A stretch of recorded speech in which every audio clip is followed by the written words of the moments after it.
Media. As consumers, we are bombarded by it at every turn, like the Incredible Hulk being bombarded by gamma rays. But what makes some media endure, while others are banished to the forgotten black hole of obscurity, never to be heard from again? Who or what decides this? Hetero life mates Steve and Yahel want to know, and they want to know now. This is Obscurity Now. What's up, everybody? Welcome to another episode of Obscurity Now, the show that takes a look at nearly forgotten media and tries to decide if it should be continued to be remembered or tossed into the black hole of obscurity. My name is Steve, and with me is the effervescent co-host. My name is Yahel.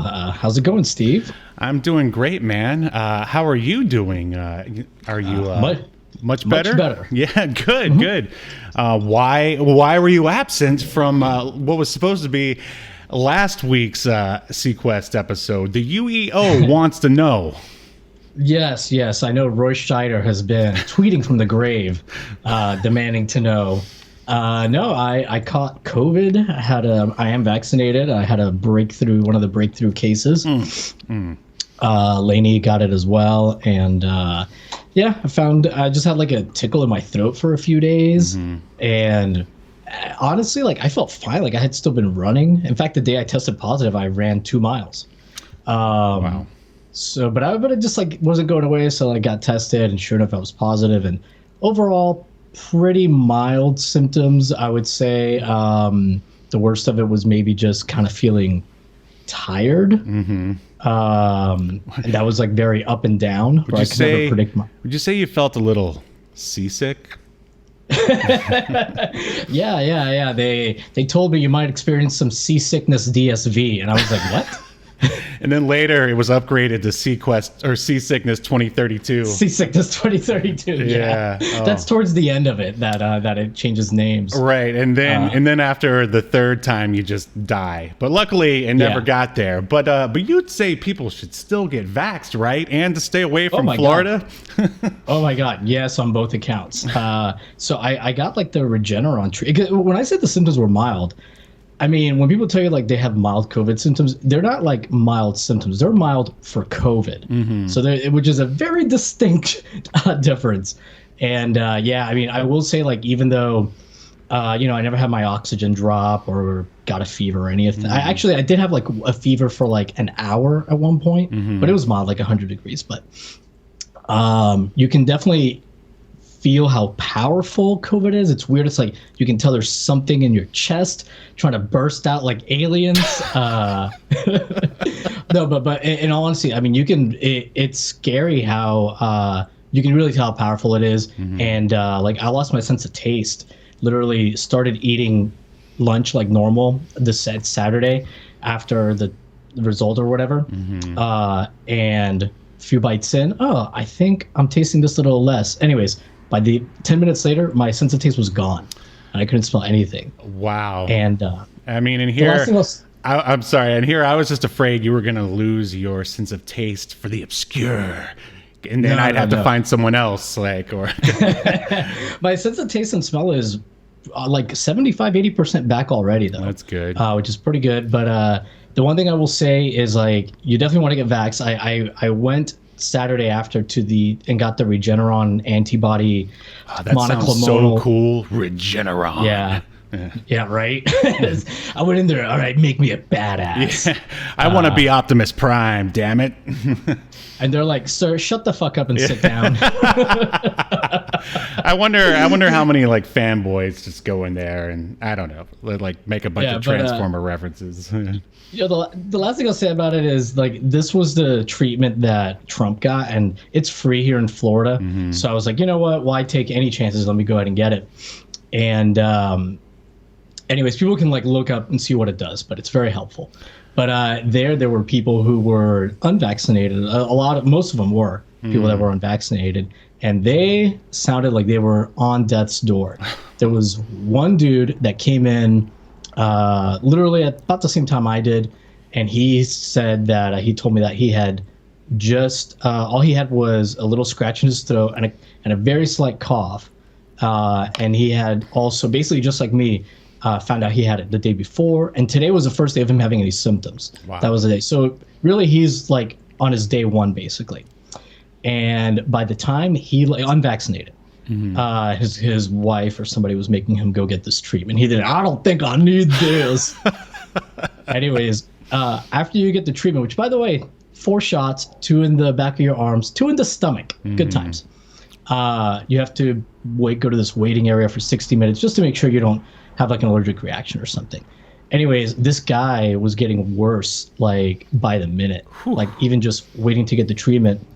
By the time he got his treatment, maybe like a few minutes into it, he was so bad at that point. He was gasping for air.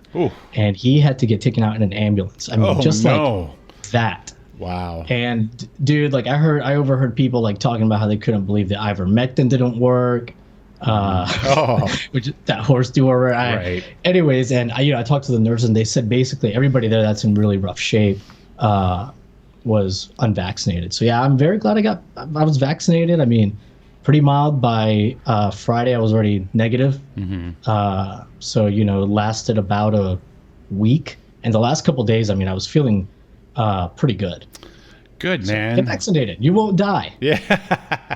Well, that's a very positive review about vaccines. But speaking of staying out of Florida, I'm going to be ignoring that advice. I just thought we'd announce this at the top of the show so we don't forget. It's either going to be Sunday or Monday. I haven't exactly figured out yet. Probably Monday. We're having a very special in real life episode of Obscurity Now, where I will be going to the Yahel Radisson. Do you have a name for it or anything? The Yahel Comfort Inn. Yeah, that doesn't really work either. the Yahel Super 8 or something. I don't know. Yeah. But anyway, I'm going to Yahel's house, and we are going to attempt to film an episode of Obscurity Now live in person. I'll be able to touch his face and he can touch mine. Maybe you'll become a COVID badass while you're here in Florida too and get some return. God, I hope not. No, hopefully not. But yeah, we're gonna be watching a shot in Florida horror movie. I think it's called Die Die Delta Pi. I'm sure it's gonna be great. But you can't get more obscure than that. So it's a celebration of both Halloween and Tampa. And the Delta variant. Oh, sorry. Sure. I used to play bass for the Delta variant. Did I ever tell you that?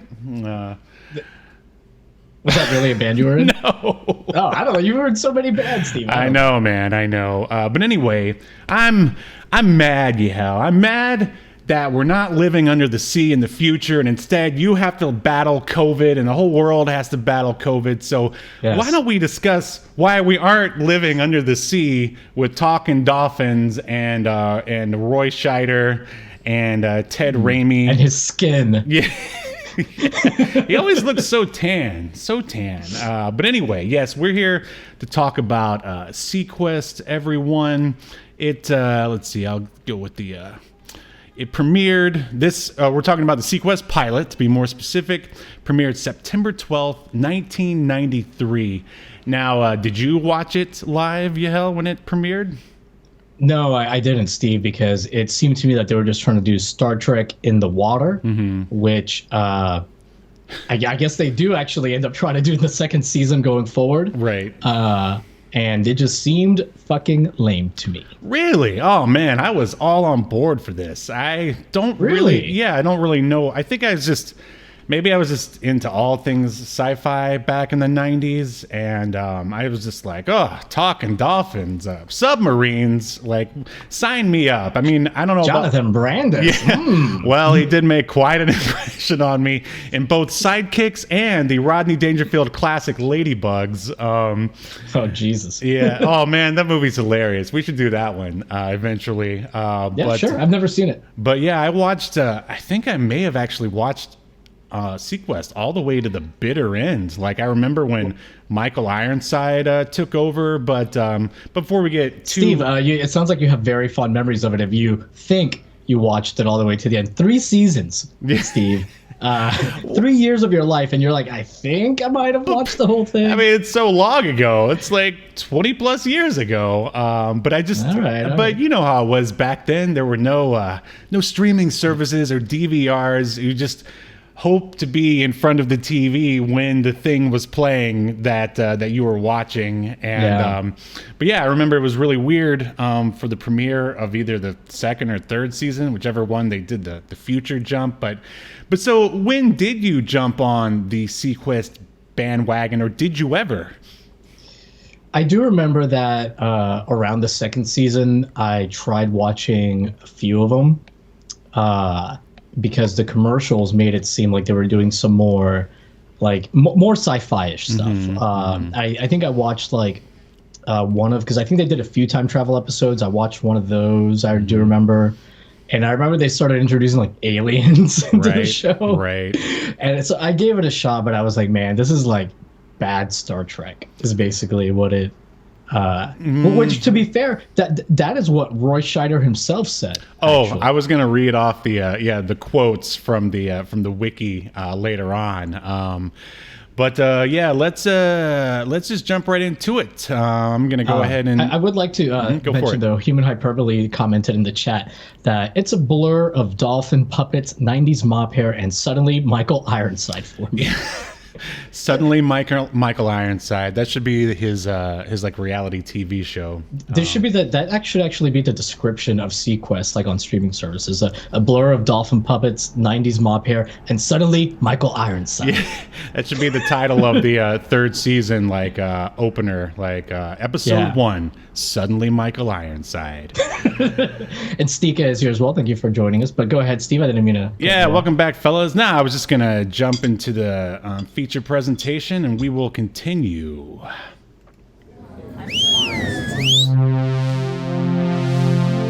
Welcome to your feature presentation.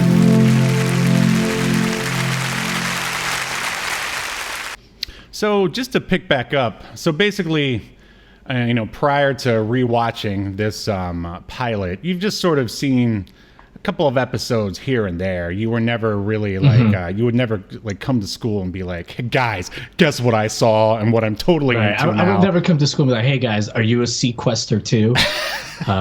Well, I mean, it seems like it still has a pretty strong cult following after all these years. But I definitely, we'll get into that later. But yeah, I remember liking it quite a bit, even when they started adding all the crazy stuff. I liked it so much that I bought the first issue of the Seaquest comic book, which should be coming through on your end there in a second. But then never any other issues after that.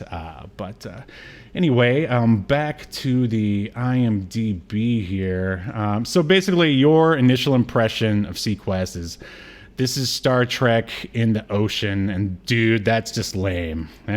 Yeah.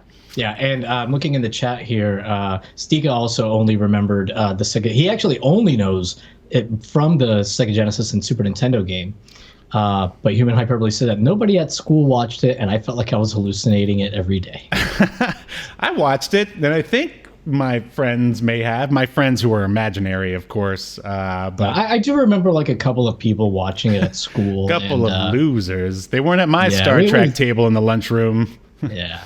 I never really I couldn't really understand what they were saying to us because we were so busy shoving them into their locker that yeah, me and the cool Star Trek kids. Yeah, let's give them the Worf special, guys. Yeah, like you're all talking Klingon to each other. I can only imagine that. That sounds like the best episode of Saved by the Bell never filmed. Anyway, so episode 1 here is called To Be or Not to Be. And I really feel like they already missed the mark right off the bat. It should have been To See or Not to See. Hey, see what I did there? Okay. Honestly, a better title. Yeah, thank you. And before we get too deep into the, there's going to be spoilers galore, you can watch Seaquest on the Peacock, all 3 seasons. And it's weird, if you try to Google Seaquest DSV, it only comes up as Seaquest 2032 right now. Yeah. So, yeah, they were real serious about that name change. Well, I guess it makes change because the name change happens in season 2. So it's 3 seasons long. So 2/3 of its life. It was I just don't 2032. Right. I just don't understand why like the first season can't be DSV. But whatever. IMDb, you're getting under my skin here. But anyway, here's the synopsis. Excuse me. All right, here we go. Captain Nathan Bridger is hauled out of retirement to command the new submarine Seaquest under the authority of the United Earth Oceans Organization. His ship goes up against pirate forces commanded by Marilyn Stark, a former Seaquest captain who tried to instigate a war. And does that plot / synopsis sound a little familiar? It sounds like it's been done a million times. I mean, really familiar, like 1-2 episodes ago familiar? Like Nick Fury, Agent of S.H.I.E.L.D. familiar? My God, yes. Yeah, you're right. It is the plot from Nick Fury, Agent of S.H.I.E.L.D. Yeah, although I would say that That's funny. Nathan Bridger, he doesn't have nearly as many cool one-liners as Nick Fury. No. And how obvious is that name, Bridger? He's the bridge of the sea world and the land world. Like they really put some thought into that one. But it was directed by Irvin Kershner, who's a pretty big deal. He directed RoboCop 2, Star Wars: The Empire Strikes Back, James Bond, Never Say Never Again, and I thought I'd throw this one in here. He acted in On Deadly Ground with Steven Seagal. And actually... at least somebody was acting in that. Hey, nailed it. I'm glad to see COVID didn't destroy your sense of humor. Let's see. Yeah, this was the last thing he actually directed, which I don't know. You can take that for what it's worth. This was the writers are Rockne S. O'Bannon. He did the teleplay and the story, and he's also the creator of Seaquest. So this is his baby, and he's most known for writing Alienation, 80s Twilight Zone, Amazing Stories, Farscape, and this other show that I think I may have only been the one watching back when it came on called Cult. Do you remember Cult, Yahel? Nah, it was just you. Yeah, all right. We don't need to go into that. I've never heard of it. I do want to point out, just because there's a really funny comment that Stika made, everyone knows the high school pecking order. Seaquest at the bottom, followed by Babylon 5 nerds, Star Trek nerds, Star Wars nerds. At the very top are Homeboys in Outer Space. Which, I think he made up that Homeboys in Outer Space thing, but the rest of it I could say is probably pretty accurate. I mean, I don't know, man. Human Hyper said nobody talked to the Babylon 5 people. I just finished a Babylon 5 rewatch. It's remastered on HBO Max, and it's really, really good. And by the way, speaking of remastered, did you notice that this has been like remastered on Peacock? It's in high definition. Oh yeah, it was beautiful. Looked great. Yeah. The only shot that's in standard definition is the very last minute. Suddenly, like, it switches where they probably couldn't find the actual film negatives or something. Right. And boy, does it look like shit for a minute at the end. But otherwise, yeah, it looks very. It's a beautiful looking show. It really is. Yep, they did a good job there. And let's see. Oh, the other writer for Seaquest was Tommy Thompson. I think he was one of the Thompson twins back in the 80s. Maybe not. I went to school with a guy named Tommy Thompson. Man, his parents need to get a little creative. Anyway, he wrote The Pretender, Quantum Leap, Viper, and like a couple of other things. I like The Pretender. Yeah. Oh, you like that show too? Yeah, I like that. Yeah. I was the other guy watching. Hey, The Pretender lasted a long time. No, it did. It did. I'm also a big Quantum Leap fan. But yeah, like, so there's quite a few producers here, but I mean, including Rockne S. O'Bannon, as I said, Seaquest is his baby. But then also, most notably, is Steven Spielberg, and this was produced by his company back in the 90s, Amblin, along with Universal Television. And according to my research, I guess the reason why Seaquest kept getting retooled season to season was because of the producers battling it out with the network. I mean, I guess the numbers were good, but just I guess they wanted them to be even better. I can understand that, because when you watch Seaquest, one of the first things that stuck out to me is this looks very expensive. The sets are movie quality sets for the time. Oh, the interior of Seaquest looks awesome. And there are a lot of sets. Yeah, yes, there in are. This. A shocking amount. It's a big cast. And there's some names in the cast. Besides Roy Scheider, you know. Speaking of the cast, would you like to go ahead and bang it out? Sure. By the way, everybody in the chat is a Pretender fan. Yes. All right. That's pretty cool that all of us are Pretender fans. We're going to have to add it to the list. Of course, the big star of the show is supposed to be Roy Scheider, who I think we all probably know him best from the TV movie Lamp at Midnight, where he plays Francesco Barberini. You remember? I heard he did some other thing called Jaws. I don't know, but I know him from Lamp at Midnight. I know him from a Canon film. It's like a neo-noir called 52 Pickup. That's pretty awesome. He's actually really good in that. But yeah, it's weird. I feel like he kind of had he was like a somewhat big movie star, late 70s, early 80s, and then not really much. And then he popped up in Seaquest.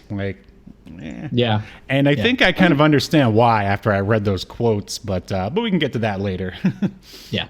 So like I said earlier, it's a really big cast, so I'm not going to go through all of them. Jonathan Brandis, who plays there's a lot of tropes in Seaquest, a lot of tropey characters, but he plays your typical genius kid who's also a bit of a rebel. He reads Play Dudes. I don't know how I felt about him in these first two episodes at least, but Don Franklin is the commander. Ted Raimi, is he related to Sam Raimi? He sure is, and I've met Ted Raimi a few times at conventions. He's just as nerdy in person as he is on this show. But I don't know, I've always liked him, and I even liked him. I think this was the first time I ever actually saw him. If you want to see more of his work, he's in this really bizarre... it's just funny trying to see him act as this bizarre serial killer in I have to bring it up real quick, but anyway, yeah, Ted Raimi is the brother of big time Hollywood director Sam Raimi, director of Army of Darkness, Spider-Man, Evil Dead, and so on. There's also in the chat, Human Hyperbole was talking about how the puppet dolphin rides a skateboard, and I didn't know that Darwin the dolphin is obviously there's a few shots with a real dolphin, but for the most part he's a puppet. I knew that. I remember they did a behind the scenes on NBC or something on Seaquest, and I remember they showed that, and it blew my mind. Dude, my mind is blown, and it made me feel better because I was like, man, they're putting all this shit on the dolphin. Some of this shit looks heavy. So I'm glad that they went with that. But yeah, again, I'm not going to go through the whole cast. Frank Welker is in this. He does some voice effects. He's got to be the voice of Darwin, right? And that, yeah. I'm not sure what he did the voice of. I guess I should have checked. There's a few other people, though, that I want to point out. Obviously, we have Michael Ironside. He was not in the pilot, but later on he joins the cast. And Steve... There's quite a few Star Trek references. Okay, you name them one after another, and then I'll have it ready to go. All right. So, first of all, speaking of Darwin, the animatronic was designed by a guy who also created some animatronics for Star Trek 4: The Voyage Home, which is the one with the whales. Oh yeah, I love that one. Yeah, it's a really funny one. Admiral Noyce. Coincidentally, I first knew him as Admiral Paris on Star Trek Voyager. So this guy just keeps getting typecast as an admiral. But he was also, he's in a bunch of episodes of Voyager. He was also in Star Trek Renegades, and he was also a Klingon in the amazing TNG two-parter Birthright. The lady that plays the head scientist was Moriarty's girlfriend on a couple episodes of TNG. That's the actress's name is Stephanie Beacham. She played the Countess Regina Bartholomew. Wow. Yes. Anyways, the hologram that you see, we're using the word hologram very fucking loosely. Right. But the hologram on this show, that guy, he's on Babylon 5, coincidentally. He's also in a few episodes of couple episodes in TNG. He's on an episode of Star Trek Voyager. He's in Star Trek: The Undiscovered Country, and he's in the 2009 Star Trek movie. Wow. Also, one of the writers, Melinda Snodgrass, was one of the main writers behind TNG. And also, there were a couple of the directors I recognize as frequent directors from basically TNG, Voyager, and Deep Space Nine. That's it. Okay, here it comes. Ah! Oh no! We've just entered another Star Trek connection. Ah! Wow, that's a lot. Well, that pretty impressive what you did there. I actually have some connections of my own, or really just one. Like, I would love if there was a way that I could connect everyone to Twin Peaks or David Lynch, but it doesn't. That's a lot harder, I think, than Star Trek. I think so. But there is a Twin Peaks connection here. Oh shoot, I lost him. It's the he's the bad guy next to. Oh, there he is, Eric DeRay as Maxwell. He was Captain Stark's right-hand man, and he played Leo, the abusive boyfriend of Shelley in Twin Peaks. So, yes, for all you Twin Peaks fans, there's one for you. Or fans of abusive boyfriends? Yeah. I don't know. Well, I hope there are none in the audience. Yeah, I hope so too. I'm with you there. Human buddy. Hyperbole also noted that the Whale Star Trek movie is his favorite movie. And wait, favorite movie of all time? His favorite old Star Trek movie. Gotcha. I would say it's probably between that one and The Undiscovered Country for the old ones. But I agree. Anyways, yeah. So should we get into the Seaquest? Oh, absolutely. Oh, so okay, that was the majority. So the majority of the cast worked on Star Trek. Wow, they really did want to do Star Trek underwater, which I don't know. And I'm actually pretty sure that I missed a few people that I recognize their faces, and they probably played like a lot of like background aliens and that kind of stuff on Trek. But I wasn't going to sit there and go through everybody's IMDb, but I'm pretty sure I missed at least 3, maybe 4 more people. You also didn't mention, well, I have to do it, I guess, for fans of drive-in movie fare. Michael Parks, who I guess plays the bad guy. He's like, I don't know, kind of like a big-time cult B-movie drive-in actor that people who are really into Tarantino know about, which is why I know about him. So, wow. Seaquest starts out with a pretty good cold open, I'd say.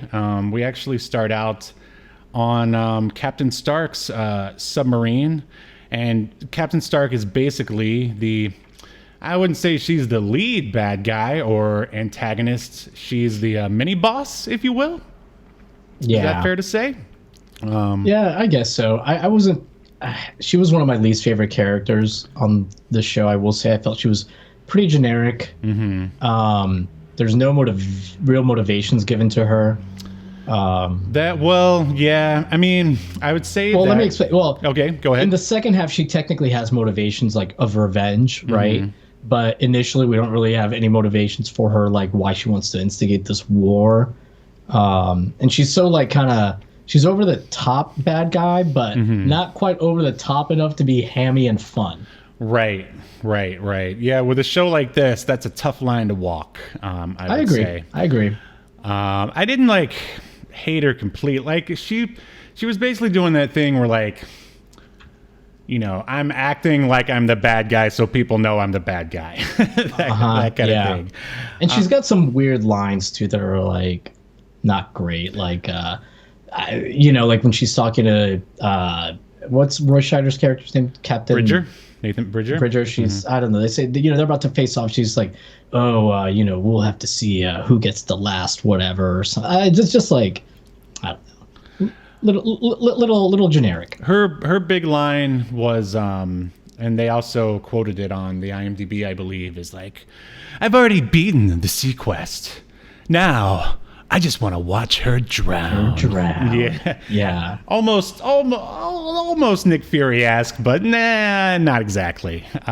Yeah. But by the way, the other main bad guy, and I'm sorry, I know we're getting a little sidetracked, but the real bad guy that's like hired her, that guy's an American, right? Putting on like a weird accent. That's Michael Parks, yeah. Okay. Yeah. I cannot understand him at all. I didn't know where his accent was supposed to be coming from either. I don't think he knows either. Right. They were just like, I'm sure all the the directors and stuff were probably already big fans. They were like, just do what you want, Michael. It's okay. We don't care. Yeah. We think you're great. So go ahead. But yeah, basically she's like this overzealous. Actually, I think she says that, she's just kind of tired of getting like letting these like pirates or whatever get all the get away with everything. Like, she's a loose cannon basically. So she's telling her crew, and who pretty much end up being the crew of Seaquest, like to disobey the orders from the UEO and to go after this like pirate submarine. And there was like there was like a stalemate between like two groups. And yeah, she was she's like, yeah, okay, fire the nuclear weapon anyway. Right. Yeah. And the dude, the guy who ends up being the commander of the Seaquest, he basically relieves her of her duty before she can do anything. And that's basically the end of the cold open. So they didn't get to like start a big war and like destroy everyone. And now 13 months later, I believe it says, and we're in the first act, and we see our man Nick Fury, retired Captain Nathan Bridger, living the sweet life on like an island out in the middle of nowhere. He's hanging out with dolphins. He's super tan. He's retired from working in the military, and who should show up? No, not S.H.I.E.L.D., but his old military buddy to try to get him back into retirement. Yeah. What did you think about the Admiral? Because the Admiral does talk to the commander first from the original Seaquest from 13 years ago. And he tells him that, to convince Captain, what's his name? Bridger?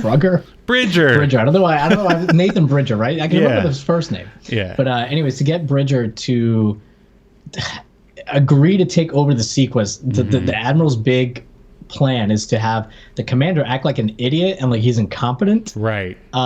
Whenever Bridger's around. And it's like, what? I mean, he really wanted them to pilot or captain the Seaquest because he's the one who originally designed it. I get why he wants Bridger to command. I just think his plan doesn't make any sense, because couldn't Bridger just be like, hey, by the way, Admiral, this commander you got's kind of incompetent. Get a different one from the hundreds of thousands of people in the Navy. That's a good point. Yeah, I guess that's a plot hole there. I mean, I'd say for the most part that the pilot is fairly competently written. I mean, aside from what you just pointed out there, nothing too extravagant, but it definitely peters out in the third act. But we'll get there. But yeah, basically we learn. I don't know if we learn right there on the island, but yeah, Nathan Bridger is basically your reluctant hero. He doesn't want to have anything to do with the military. He doesn't even want to pilot the great, or captain the great Seaquest, the thing that he built himself. But they it's George's boss from Seinfeld. Do you remember? Is he in the cast? Like, hold on, let me bring up the. No, I don't think so. Oh, that's too bad. I meant to look it up later, but anyway, So basically, he's like, oh, well, why don't you just come take a look at what we did to your baby? And he's like, fine, I'm only looking, and that's it. What do you think about Roy Scheider's performance in this role and in general? I don't know if he was. It seemed at times like he did not want to do the show. is what I would say. Like, I feel like whenever Roy Scheider is one of those actors that, to me, and I've only seen him in a few things, but whenever there's a line of dialogue he's not into, you can kind of tell he's not into it. And like the way he delivers some of the dialogue is kind of like just really phoning it in, and or he'll like talk through it kind of quick too, which is another thing I noticed that he'll do sometimes. So I don't know, man, but at the same time, it kind of works because he's supposed to be a guy that doesn't want to be bothered by these people. Right. The only problem is later on when he keeps doing it. But I thought he was okay. I think he did a decent job of like, he's half curmudgeon and also trying to be likable at the same time. Like, I mean, I remember, watching as a young lad in high school and thinking, that guy's okay. He's like captain-y enough. But I definitely see where you're coming from as well. Like, I'm trying to look for those quotes. Like, basically, I've got the quotes. Yeah, you're talking about from him. Yeah, you're talking about the quotes when it turns into season 2 when he has like and he gets all mad about it. Yeah, like he basically, as I said, Seaquest gets retooled from season to season. I guess in season 2 they decide to add aliens and a bunch of other stuff that he wasn't too happy with. So season 2 is when they do the time travel and the aliens, genetic engineering, monsters of the week kind of stuff. There's killer plants, a giant fire breathing worm. It's I think it might be like a generational thing because, all right, we're both huge fans of Battlestar Galactica, and I remember that Edward James Olmos, he said if they ever had aliens in Battlestar Galactica that he would quit.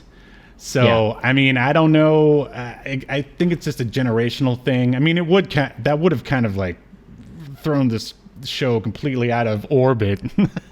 But yeah, I don't know. It's a weird. Maybe that makes them feel like they're in a B movie or something like that. But I think because of the era that they came up with, because really before Star Trek there wasn't a lot of science fiction that kind of took it seriously. A lot of it was like very hokey, and it didn't like necessarily explore big moral ideas. Yeah, well, I mean, you've got 2001, and that's really about it. Right. Yeah. There just wasn't a lot, So I think that and unless they were like watching, those things, then they're just going to think of the hokey Flash Gordon type stuff, Sure. So, and I get it. And we'll get back on track, but it's funny when they replace him with Michael Ironside.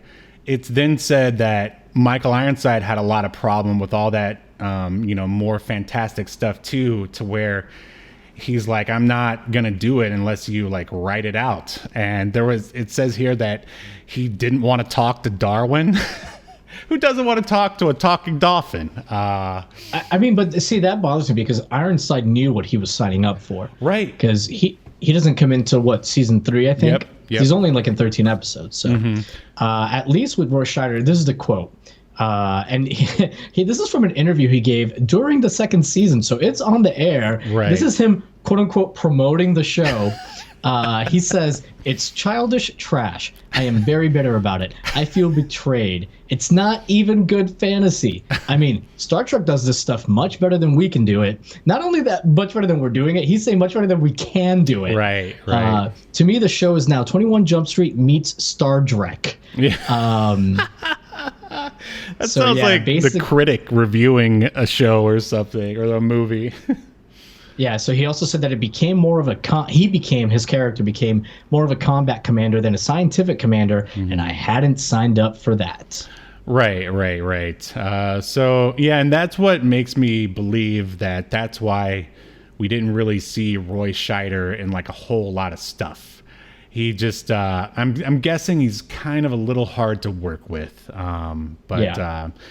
But anyway, back to the episode, see or not to see. And basically the whole first act is, he gets to the ship, you meet all the crew members, the important ones at least. You get to see how beautiful the interior of the Seaquest looks. They say how Darwin, how he's able to talk, how Lucas is so smart that he rigged up some kind of like talking. You also find out that Darwin was the same dolphin that Roy Scheider was hanging out with and possibly making sweet love to on the island. Right. So they kidnap the dolphin, which the Navy does, but right. And then why did we have to learn from Darwin that Roy Scheider? Okay, so Roy Scheider. Funny. When he was on the island, he had been teaching dolphin. He had been communicating with the dolphin by like hand signals. And then now they've got this thing where this guy Jonathan Brandis built that he can like talk to the dolphin can talk back. Fine. But Roy Scheider, Nathan Bridger wants to make sure this is legitimately real. So he asked Darwin, how did we first meet? Right. That's a good question, right? Yeah. And then Darwin says, oh, I was hurt and you helped me. Right. And Roy Scheider somehow is not satisfied. Right. That. So Nathan Bridger not satisfied. Let me ask one more follow-up question. What's my favorite color? Swimsuit. No suit. He says, no color, skin, skin. And then Nathan Bridges, that's right. I don't wear a swimsuit when I swim. So what the fuck are you doing swimming with this dolphin naked? Right. See, I told you they were having a relationship. And then they did a callback to that later, and like the lady was like, what does he mean, all that no suit stuff? And he's just like, humana. Like, I'm going to swim with no suit, just skin. What's wrong with this dolphin? Yeah, see, I was worried we weren't going to find enough to make fun of with this, but I'm glad you picked up on that. Because, it was pretty bizarre indeed. And so, basically moving forward a bit more, and stop me if I'm missing anything too important. The Seaquest starts moving, and Nathan Bridger freaks out. Why is this boat moving? Like, you need to pull over on the side of the shore and let me out. Yeah, and basically this was all part of George Costanza's boss's plan. Around this time, we're introduced to the main villains or antagonists of Seaquest, and they are. I don't remember their names. Michael Parks, I don't remember his name either. And Captain Stark. Well, we were already introduced to her, but basically she's being hired by Michael Parks, whose name is... I can get that. It's George Le Chien, which sounds very Asian, and yet and French. Yeah, well, it's the future, so like diversity, I guess. But yeah, so he's this billionaire who doesn't like rules, and he wants to be able to treasure hunt wherever he wants. And he doesn't want the Seaquest getting in his way. So he hires Captain Stark, no relation to Tony Stark or those people from Game of Thrones, I would assume, to destroy the Seaquest or take it down in one way or another. And that's when we also see Bobby from Twin Peaks, which was a thrill for me, and I'm sure it was for you, right, Yahel? Oh, yes. He still has his ponytail. Yeah. So, this Act 1 into Act 2, basically, it feels like we're in there for a while, just seeing all the little nooks and crannies of Seaquest, meeting all the new people. There's like a weird, as you mentioned before, this hologram thing that shines on water, because of course it's water, because Seaquest... It's not water. I thought it was at first. It's like steam. Oh, why is that so funny? They do a shot where you can kind of see the table that it goes, and you can see it dispersing like steam. Mm-hmm. Okay, and but either way, stupid. At first, I was like, "Oh, that's pretty cool." I thought it was water at first. I'm like, "Oh, that's cool that they're just using a projector onto it." But at least it was different. Then after all, I was like, "Nah, this is kind of cheap." Now, isn't there? I guess this is basically in place of the. Captain's log for Star Trek, basically, because the captain's log was Picard or Kirk's in-depth thoughts about what was going on. So instead of that, we get weird, steamy hologram.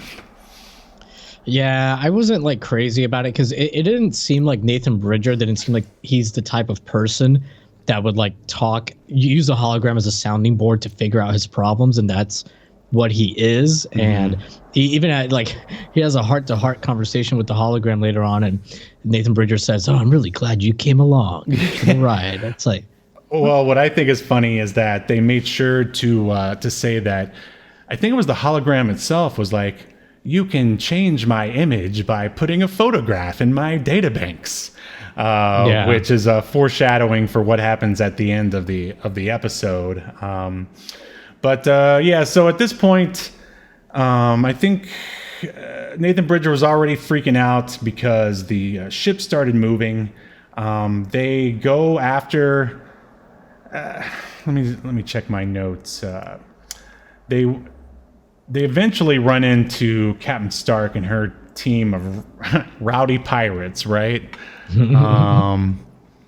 And then it's basically the rest of the whole movie or TV movie / episode, whatever you want to call it, is basically Seaquest versus Captain Stark and her pirates. Yeah. And that's basically where Act 2 comes in, and he's asked. Nathan Bridger is asked several times by the commander, who I think. What do you think of the commander and his performance? Man, it was weird because he wasn't acting like a bumbling idiot like the admiral told him to. Right. And it wasn't like a choice made by the actor. The writing didn't have him acting like an idiot. So I was kind of like, what's the point of that? He was just kind of like being difficult. Right. I thought his performance was fine. It's just like the character was all over the place. Well, it was all over the place, but at the same time, he was very reserved, which I kind of like, because I think if you want a guy to assume command, you want him to be in control of his emotions. Like, he appeared to me like a guy who didn't want to look like an idiot, but was forced to, and he didn't seem like he was enjoying it at all. But he never did anything to make himself look stupid. No. The problem. He should. He didn't do one thing. He didn't even slip on a banana peel. I mean, come on. Yeah. And I wouldn't say that he was being reserved. I mean, it was pretty obvious that he was not happy with the captain being there. Right. Well, I mean, he wasn't oh, I'm sorry. Continue. In fact, Nathan Bridger even calls it out to him. Mm. That's true. But I just thought it always seemed like he was gritting his teeth. Would the captain like to assume command now? Yeah, exactly. That's what I'm saying. It didn't seem reserved to me at all. Right. I don't know. It was just... Well, I mean, compared. I know you've got a lot of fond memories for the show, Steve. This is not. It's weird because I do agree with you that the plot is competent overall. But the details, like the dialogue, the characters, there's a lot of inconsistencies. I would say the only consistently consistent character in this is a character that doesn't get a lot of time, and it would be the guy that is like, "Why didn't you bring the porn collection?" You mean the guy who was friends with Nathan Bridger's son? Yeah. Sleazy. I've got him right here. Yeah, Krieger. I believe his name was. That was that didn't have any payoff in the rest of the pilot. Oh, we didn't get to see porn? No. Well, I mean, no one wants to see videos of Roy Scheider making out with a dolphin. At least no one who watches this show, I hope. But no, I mean, he just met this guy and was like, "Oh, I was friends with your son."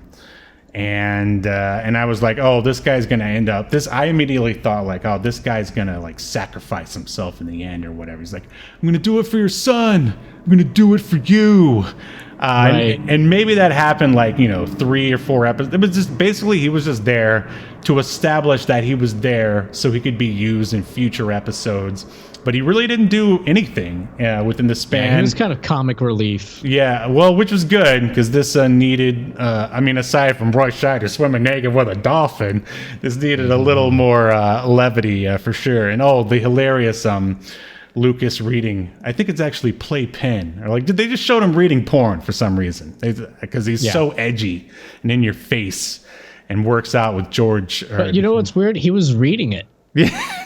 He was just reading it for the articles. Clothes, like 3 layers of clothing, you know. He was just reading it for the articles, you know. Yeah, for sure. So I mean, we can probably sum up the the plot here pretty quickly. As I said before, all right. After Nathan Bridger, or we as the audience, get on the Seaquest at the end of Act 1, it's like you're on there and for the rest of the pilot, and you're not going. Yeah. You're never gonna see light again.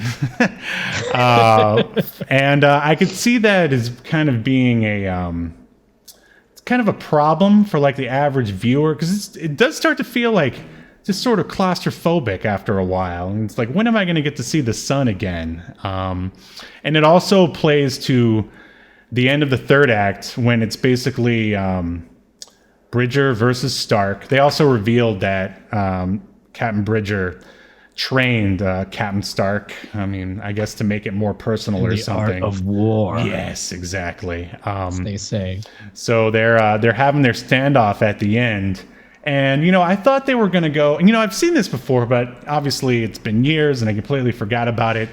And I would say the typical sort of resolution to this, we saw it in Batman the movie, is that like maybe the subs like use all their ammo, and they're both one of them forces the other one to surface, and then you actually get some like hand-to-hand sort of human-to-human contact. Nope, you don't get any of that with this. It's just it's like, we win. They did this. They hatched this plan that was kind of cool, I guess.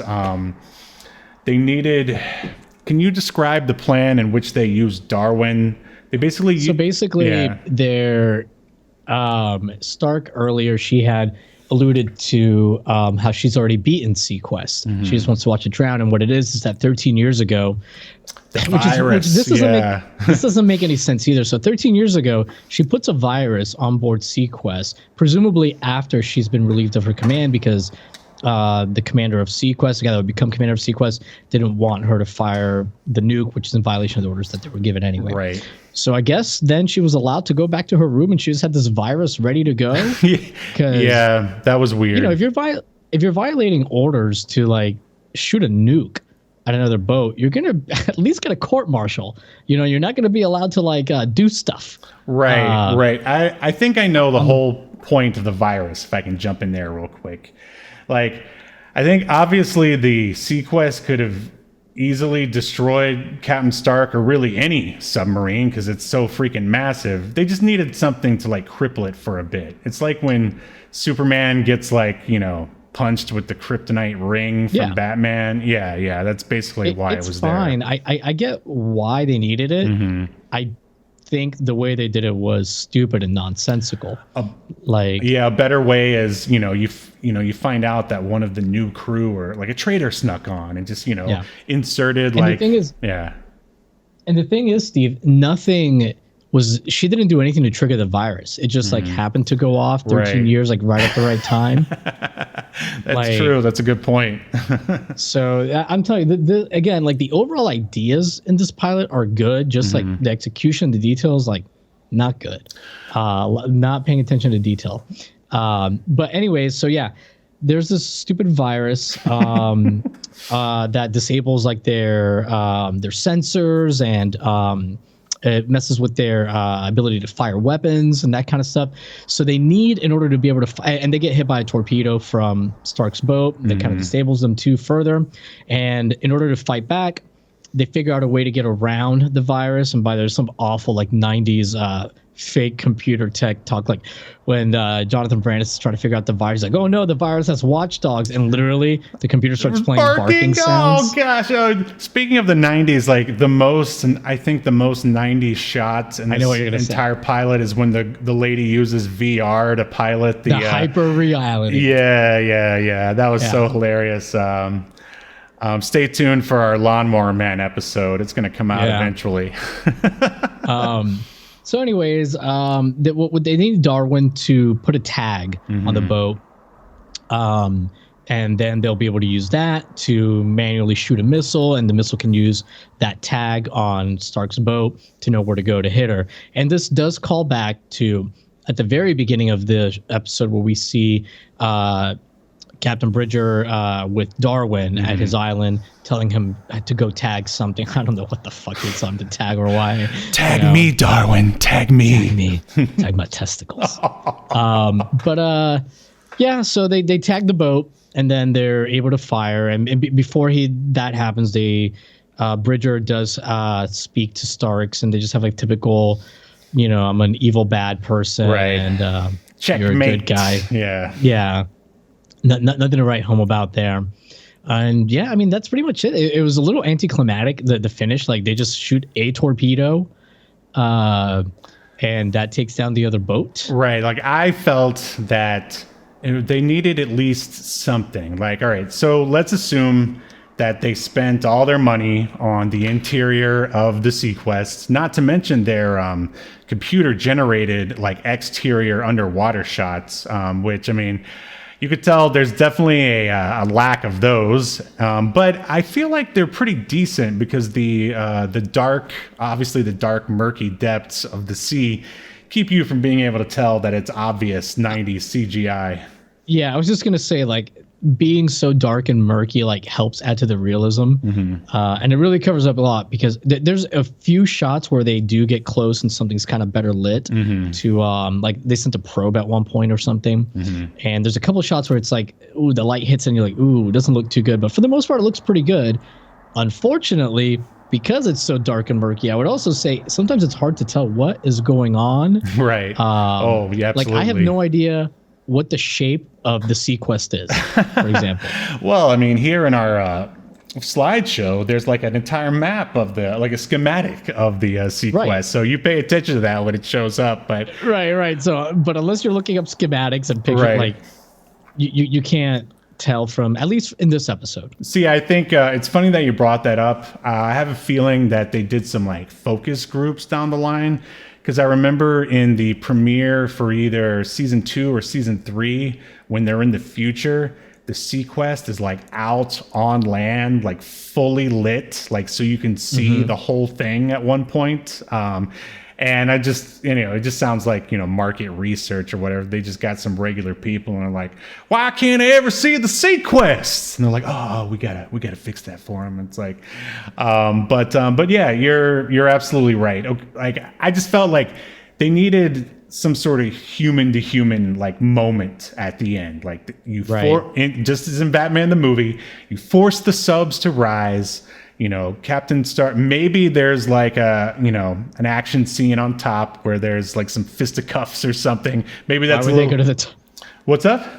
No, I mean, at the surface, they have to. I know what you're saying, right? But like, why would they get out of the top of their submarines? Oh, well, start fist fighting? Well, if they don't get out, they're gonna die for some reason. It's gonna sink. It's taking on water. They've already. I mean, they have to get out of the submarine, though. They just can't stay in it forever. Yeah. Work with me here. Like maybe they could have. Maybe they could have had the bad guys have like little escape pods, and then they go onto the Seaquest or something and try to take it over. Okay, so let's say that you don't have that money to do that stuff. That's fine. Steve, but Star Trek in space is lame. You mean in the sea? Transporters Star Trek in to the be able sea. to meet up. Yeah. Well, they could have they haul Stark out. They you see her in plain as day on each sub is like next to one another. And Nathan Bridger is like, I always knew you were bad news or something like that. It's like, now you're just sunk. Like, I don't know, something lame like that. But at least they got to like see. I'm sorry, but fighting someone via Skype or whatever viewfinder just really isn't that. It's not that personal, is what I'm trying to say. Yeah, but I mean, did you really want to see like 80-year-old Roy Scheider get into a fist fight with a 49-year-old? No. He doesn't have to do the fighting. It's, you send the security team or whatever from Seaquest to like bring her up. There doesn't have to be fighting, because I know obviously at the beginning of Seaquest, they wanted to be kind of like Star Trek, where it was all about the research and the ocean and peace and stuff like that, which is very 90s, all great things for sure. So, he could have just been like, you were my prize student, and now you're just my prize. Yeah. Throw her in the brig. Do your thing to her, Darwin. Do your thing with your dorsal fin. Wow, this got really dark. But yeah. So anyway, I think we're both saying the same thing here, that third act kind of petered out. I can't really think of anything down the line where I was like, ooh, wow, I remember some cool action scenes there. But obviously it sounds like they tried to add them, and it didn't really sit too well with one Roy Scheider. Right. And we should add that throughout the entire episode up until the third act, Nathan Bridger, Roy Scheider's character, is refusing to take command. Sure. Even at some point, even though he starts giving orders, right? Because the commander is, I guess, like, at one point, I guess he doesn't make a decision. This is the closest to him acting incompetent that happens. Oh, and he freaks he's like out. Real sweaty during this. Very weird. Remember, like, he's the only one sweating, and he's super sweaty.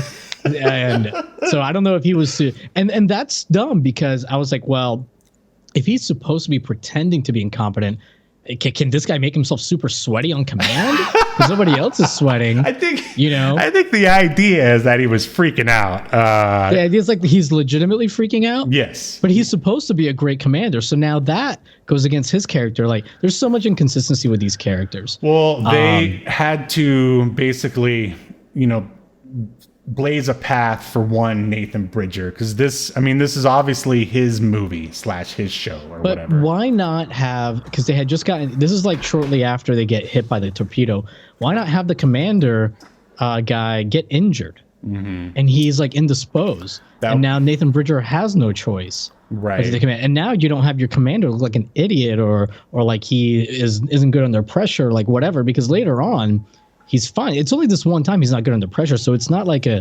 common character trait for him. Right. I mean, I agree with you. You're absolutely right.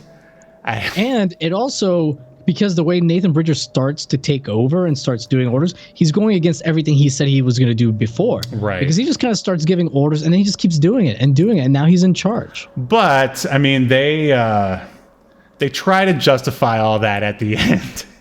And I love how they use Lucas and his divorced parents as a reason, because basically at the end, I guess they just wanted a moment with Lucas and Captain Bridger for some reason.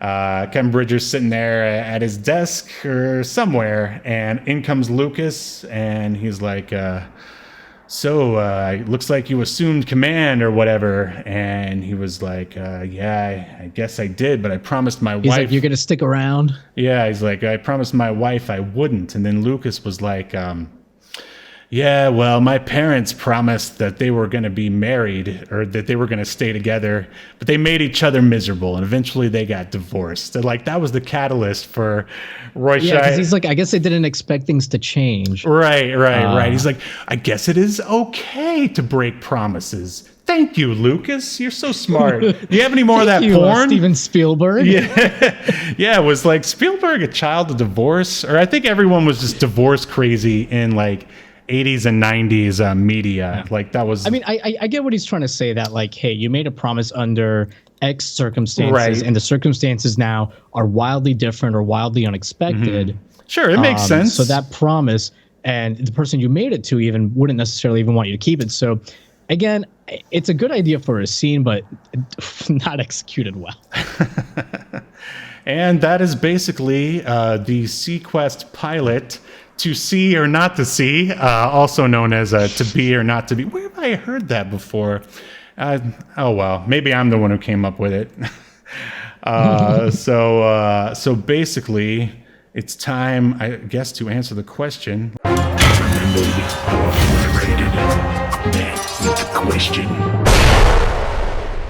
All right, here comes the time in the show where we try to decide if insert media should live on or be tossed in the black hole of obscurity.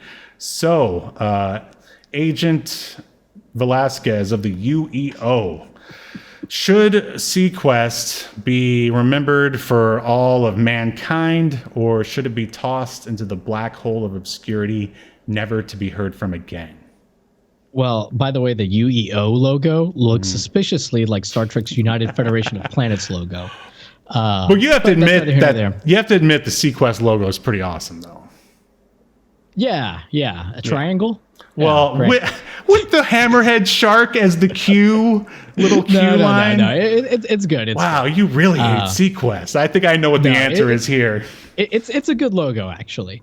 And one thing I do like about the logo is that it's kind of timeless. It doesn't like anchor it, if you will, get it to the 90s. But man, should it be? I'm gonna say no, and part of the reason is because I started while we were like having our technical difficulties. I started looking up some of the images from the show, and I remembered I did watch a lot of season 2 and 3 because I remember the genetic clones, humans, whatever they were. I remember it all started coming back to me, and this show, it's not good. It's weird because like the sets look great. There's a lot of money put into it, but then like the newer elements that get added look cheap a lot of times. Some of the aliens do look good, I will say, but yeah, it's not good. I'm gonna say no. All right, I see your point there. I can blame a lot of that on, or it sounds like a lot of the problem was a network retooling, and I can see that. And I mean, why would you even add like aliens from outer space in your show that is about, sea exploration? Like I know why. Well, yeah, because they wanted it to be more like Star Trek, or I mean, aliens were really popular back in the 90s as well. They were so hot back then. But what I'm saying is like, okay, you can have like alien element, but let's say like, one episode Seaquest goes, I mean, it feels like every episode was like, it's going deeper than it ever went before. And they find like an abyss style thing that's been, that ends up being like something that was there before mankind even started evolving or whatever. It's like, but they all live underwater. Well, they do that. I mean, the aliens were like something like 1 million or 2 million year old. Oh, is that what it was? Ship, right? Okay. Yeah, that was like in the bottom of the ocean floor. Did they live there, or were they just stuck there because they crashed there? I remember Seaquest discovered it. I don't really remember though, like if the aliens were crashed or I don't remember, but I do remember it was something like Seaquest discovered, and it was like a couple million years old. Right. See, I think much like with Renegade, I think the Seaquest premise is good and has a chance if executed properly. Like they didn't have enough exterior underwater stuff because obviously it was really expensive back then. If it was given another chance, I think they could make it work. So I'm going to say remember just for a little while longer. So what kind of answer is that? What? That's save it. Remember it, but just for like another year. All right. Remembered until someone can come and make it better, I guess, or hopefully someone will come and make it better. So that's a So do you think this show could maybe be rebooted? That's exactly what I'm saying. Okay. Yeah. I think everything else has. Why not Seaquest? Seaquest, much like the original BSG, could benefit from a reboot. I agree. I mean, a gritty reboot by Von D. Moore. Oh, that'd be awesome. Like Darwin would be like spearing people with his snout. Hardcore. Oh yeah, his snout. Sure, that's what he's gonna spear people with. And then we could finally have eventually that'll lead into the Echo the Dolphin CGI movie. Oh man, maybe they can do a crossover. Yeah, for sure. But anyway, man, anything else you want to talk about before we call it for the day? How's the video doing? It's doing okay. It's about 60,000 views, which is it's underperforming for me for it being out this long. But you can't really complain too much either about 60K views. Oddly enough, my GoldenEye video has been getting a shit ton of views this week. So GoldenEye, is a lot more mainstream than the FBI "Say No to Drugs" sign from arcades. Yes, which I kind of I knew that going in. Right. But I love the fact that you did a documentary about it. That's pretty sweet. Yeah, thanks, man. Sure. Yeah, I think that covered everything I had in my notes about about the show.